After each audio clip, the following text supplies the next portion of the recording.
On Friday the 13th, my friends and I decided to plan a sleepover. So we decided to have it at my friend Marissa's house.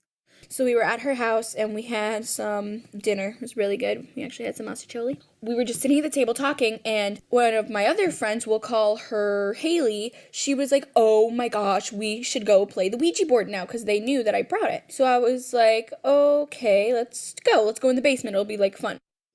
So we're playing, and I start getting really freaked out. I'm like, "Oh my gosh, we're gonna get possessed." Like, oh my gosh. Because I was so scared that, like, because we talked to this really mean ghost. I thought we were, but it was really spelling something else out. Tears are like streaming down my face, and I'm just like, oh my gosh. Like, so I kept saying, like, I could see it. It was like in the mirror. It was really scary. So then I was like, we need to talk to it again to see what it wants. We talked to this ghost named Dan, and his wife's name is Gina, and he kept saying 40 cuts in the bathtub, and then like 790. We looked it up, it means love and like comfort.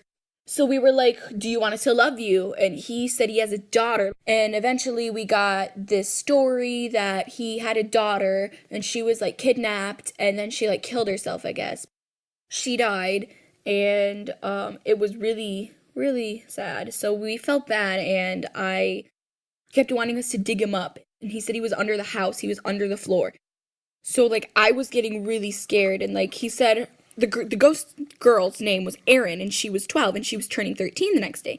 So we were like, "Do you want us to sing happy birthday?" And he said yes, and we said at midnight, and he said no, and I said what time, and he said 6. So I was like, "Oh gosh, we have to wake up at 6 in the morning." So then like everyone started getting creeped out. So we had to like stop because not everyone was like comfortable with it. So we stopped playing and I put it away, and I was terrified. I was like, I'm not comfortable with some of the things he said. I was just like really upset.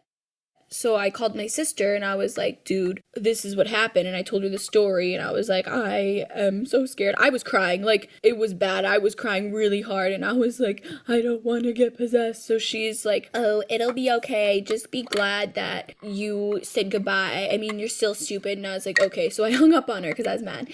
And I just got so scared, and my anxiety got really bad that I was like, I can't sleep over. So I texted my mom, and my mom is like, "Okay, I'll come and get you." And my mom, she took me home, and she's like, "Leave that board in the garage. It is not coming in the house." So I was like, "Okay."